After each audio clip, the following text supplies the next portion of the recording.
Hello students, welcome my YouTube channel শিক্ষা সঙ্গম। কলকাতা পুলিশে প্রচুর শূন্য পদে নিয়োগ হতে চলেছে।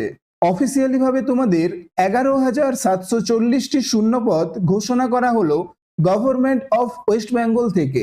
সাব ইন্সপেক্টর, কনস্টেবল ও ড্রাইভার এই তিনটি পদেই ভ্যাকেন্সি নিয়ে এলো পশ্চিমবঙ্গ পুলিশ বোর্ড। তো এখন আমি এই ভিডিওর মাধ্যমে জানাবো কোন পদে কতগুলি শূন্য পদ রয়েছে এবং পদগুলির বয়সসীমা, নিয়োগ পদ্ধতি ও যোগ্যতা কি রকম লাগবে। অর্থাৎ তুমি যদি কনস্টেবল হতে চাও তাহলে তোমার যোগ্যতা কি রকম লাগবে, তোমার বয়সসীমা কি রকম লাগবে, তুমি যদি ড্রাইভার হতে চাও তো ড্রাইভারের সিলেকশন প্রসেস কি রকম, এই সমস্ত কিছু আমি এই ভিডিওর মাধ্যমে তোমাদের বিস্তারিতভাবে আলোচনা করব। তোমরা অবশ্যই ভিডিওটি শেষ পর্যন্ত দেখো এবং যারা এখনো এই চ্যানেলটিকে সাবস্ক্রাইব করে রাখোনি তারা অবশ্যই চ্যানেলটিকে সাবস্ক্রাইব করে দিও। দেখো, Kolkata police new vacancy update. তোমাদের রিসেন্ট 11,740টি ভ্যাকেন্সি বেরালো এই তিনটি পদে। কি কি দেখো, কেপি এসআই এ তোমাদের 673টি ভ্যাকেন্সি রয়েছে, কেপি কনস্টেবলে তোমাদের 10,401টি ভ্যাকেন্সি রয়েছে এবং তোমাদের ড্রাইভার পদের জন্য 666টি ভ্যাকেন্সি রয়েছে। তোমাদের কেপি কনস্টেবলে এবারে প্রচুর পরিমাণে ভ্যাকেন্সি কিন্তু রয়েছে। তোমাদের হাতে কিন্তু এটা একটা দারুণ অপরচুনিটি। তো এখন তোমরা দেখে নাও এই পদগুলিতে তোমার কি রকম যোগ্যতা লাগবে, তোমার সিলেকশন প্রসেস কি রকম এবং তোমার এজ লিমিট কি রকম থাকছে 5 বছর বৃদ্ধি পাওয়ার পরে। প্রথমে দেখো সাব ইন্সপেক্টর বা কেপিএসআই। তো এক্ষেত্রে তোমার এজ লিমিট লাগবে 20 থেকে 30 বছর।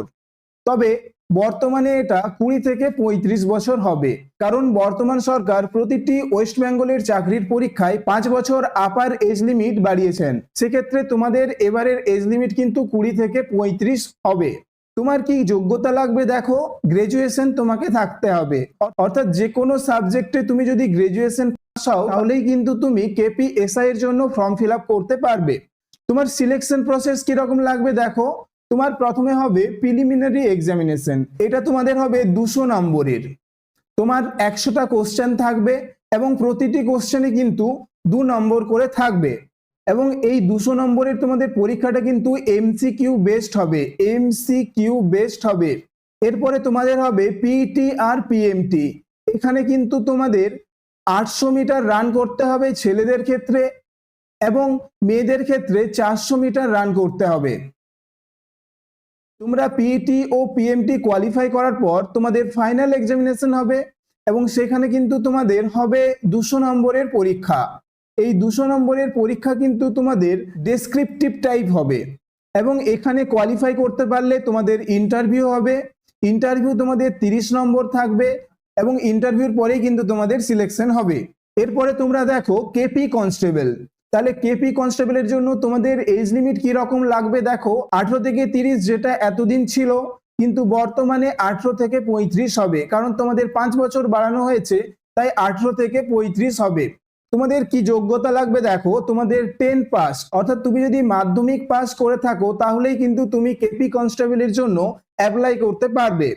তোমাদের সিলেকশন প্রসেস কি রকম দেখে নাও। তোমাদের ফার্স্টে হবে 100 নম্বরের প্রিলিমিনারি এক্সামিনেশন, অবশ্যই এমসিকিউ হবে এবং এই প্রিলিমিনারি এক্সামিনেশনে পাস করলে তোমাদের হবে পিইটি আর পিএমটি।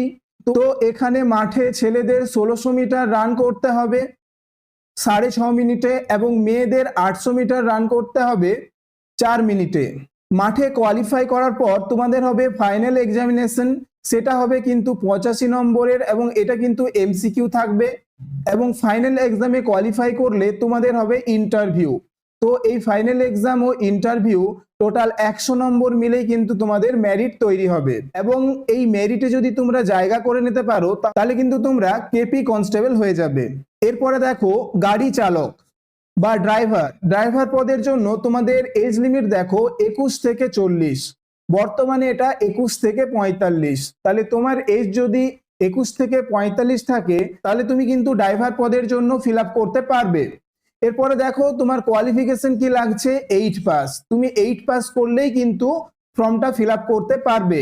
অবশ্যই তোমাকে বৈধ ড্রাইভিং লাইসেন্স থাকতে হবে। তো এখানে আর একটা জিনিস বলে রাখি, তোমার যদি বড় গাড়ি চালানোর এক্সপিরিয়েন্স থাকে সেই ক্ষেত্রে কিন্তু তুমি এক্সট্রা সুবিধা পেতে পারো। এরপরে দেখো তোমাদের সিলেকশন প্রসেস কিরকম হবে ড্রাইভার পদটির জন্য। তোমাদের একটা কিন্তু রিটেন এক্সামিনেশন হবে এবং রিটেন এক্সামিনেশনের পরে তোমাদের ড্রাইভিং টেস্ট হবে। ড্রাইভিং টেস্টের পরে তোমাদের একটা ইন্টারভিউ হবে। ইন্টারভিউর পর তোমাদের ডকুমেন্টস ভেরিফিকেশন হবে এবং তারপরেই কিন্তু তুমি এই পদটির জন্য সিলেকশন হবে। তো তোমাদের কলকাতা পুলিশ থেকে এই 3টি পদের জন্য ভালো ভ্যাকেন্সি বেরিয়েছে, তোমরা অবশ্যই নিজেদেরকে তৈরি করে নাও, কারণ খুব তাড়াতাড়ি কিন্তু ফর্ম ফিল আপের ডেট চলে আসবে।